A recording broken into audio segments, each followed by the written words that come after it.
अस्सलाम वालेकुम dear students, मैं हूं काशिफ तनवीर और आपको हम यूट्यूब डिड मीडिया चैनल के ऊपर खुश आमदीद कहते हैं।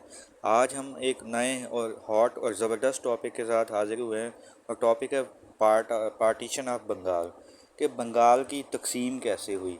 और इसके ऊपर हम ये भी देखेंगे कि क्या रद्द अमल आया, रिएक्शंस क्या थे, मुसलमानों के क्या रिएक्शंस थे, हिंदुओं के क्या रिएक्शंस थे। इन सारी चीज़ों को डिटेल से पढ़ने से पहले आपसे एक छोटी सी रिक्वेस्ट है कि अगर आपने हम अभी तक हमारे यूट्यूब चैनल को सब्सक्राइब नहीं किया तो सबसे पहले सब्सक्राइब कर दें और साथ में लगे हुए बेल आइकन को भी प्रेस कर दें ताकि हर आने वाली नई वीडियो आप तक बर वक्त पहुँच सके। तो चलें बगैर देखिए हुए अपने टॉपिक को स्टार्ट करते हैं।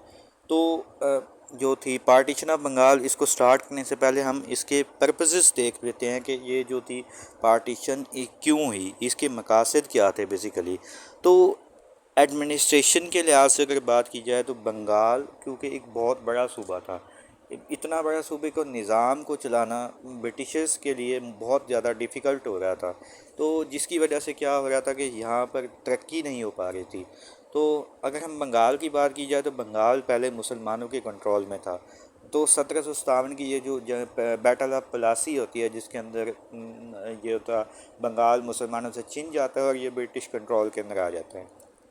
अब जो थी कहीं ना कहीं पे अगर हम बात की जाए तो बंगाल को चलाने के इसके एडमिनिस्ट्रेटिव सेटअप को ख़ास तौर पर चलाने के लिए ब्रिटिशर बहुत ज़्यादा उनको डिफ़िकल्टी का सामना करना पड़ रहा था। तो उस वक्त जो नए lord viceroy lord Curzon appoint होते हैं तो उनका एक विजन था कि किसी तरीके से बरसगीर के अंदर निज़ाम को बेहतर अंदाज से चलाया जाए।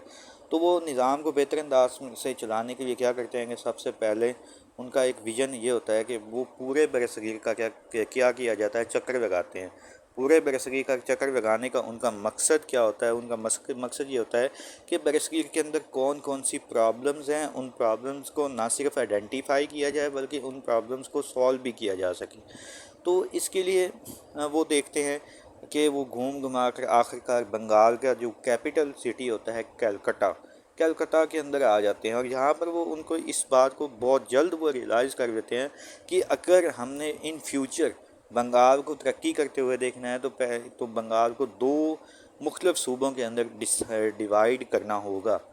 तो इससे पहले अगर मैं थोड़ा सा आपको हिस्ट्री के बैकग्राउंड की तरफ लेके जाऊँ तो इससे पहले दो और नए सूबे भी NWFP और असम को भी अलहदा मतलब कि प्रोविंस का दर्जा दिया जा चुका होता है।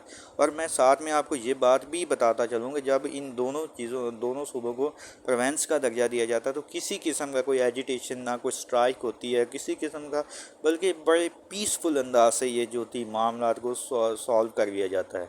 मैं सारी ये बातें आप लोगों को इस वजह से बता रहा हूँ कि जब हम बंगाल को तकसीम करेंगे फर्दर तो इस यहाँ पर बहुत सारी प्रॉब्लम्स का भी सामना करना पड़ेगा। तो हाँ, जो थे जब वाइसराय जो था लॉर्ड कर्जन वो इस बात का जब उसको रियलाइज़ हो जाता है तो वो अब क्योंकि ये बात भी आप लोगों के जहन में होनी चाहिए कि गवर्नर जनरल के पास डिसीजन मेकिंग पावर नहीं होती, वो खुद से फ़ैसला नहीं कर सकते। पूरा इस चीज़ के लिए भी एक स्ट्रक्चर कायम किया गया है। स्ट्रक्चर क्या है? वो स्ट्रक्चर ये है कि अगर गवर्नर जनरल कोई फ़ैसला नहीं कर सकता बल्कि वो क्या करेगा कि वो सेक्रेटरी ऑफ स्टेट को अपना जो भी मसला होगा, secretary of state for Indian affairs, उसके पास अपनी प्रॉब्लम भेजेगा और वो प्रॉब्लम किसके पास भेजेगी? ब्रिटिश पार्लियामेंट के पास भेजेगी। तो इस तरीके से कहीं ना कहीं पे जाकर आप क्या, मैं अगर इन शॉर्ट अपनी बात को बयान करूँ आप लोगों के सामने तो लॉर्ड कर्जन जो था वाइसराय वो कहीं ना कहीं पे जाके secretary of state for Indian affairs और ब्रिटिश पार्लियामेंट दोनों को इस बात के ऊपर राज़ी करने में कामयाब हो जाता है कि बंगाल को दो हिस्सों के अंदर डिवाइड किया जा सके। तो आगे हम अपने नेक्स्ट लेक्चर के अंदर देखेंगे कि जब बंगाल को दो हिस्सों के अंदर डिवाइड किया जाता है तो इसके ऊपर मुसलमानों और हिंदुओं का किस तरीके से रिएक्शंस होते हैं और आया कि ये मतलब कि इन फ्यूचर ये किस तरीके से मतलब कि इसके ऊपर वर्क किया जाता है। आज हम अपने लेक्चर को यहीं पे एंड करते हैं। आप लोगों का कोई भी क्वेश्चन हो तो आप लोग अपने कमेंट बॉक्स के अंदर अपने क्वेश्चन को पूछ सकते हैं। आप लोगों के इंशाअल्लाह ताला हर सवाल को ना सिर्फ सॉल्व किया जाएगा, हमारा जो है मेजर पर्पज़ वो यही है कि आप लोगों की हर किस्म की प्रॉब्लम्स को सॉल्व किया जा सके, स्पेशली स्टडी से रिलेटेड हो। मेरा सिर्फ़ और सिर्फ एक ही मकसद है कि वो स्टूडेंट्स جو کسی بڑی اکیڈمی کو جوائن نہیں کر پاتے نہیں سکتے، یا کسی اسکول یا کسی کالج کے اندر ہیوی فیسز پے نہیں کر پاتے، تو وہ ہمارے چینل کے اوپر آئیں، زیادہ سے زیادہ یہاں پہ مطلب کہ وہ یہاں سے جتنا بینیفٹ اٹھا سکتے ہیں وہ بینیفٹ اٹھائیں۔ تو اس طریقے سے جو ہے میں صرف اور صرف صدقہ جاریہ سمجھ کر یہ کام کر رہا ہوں۔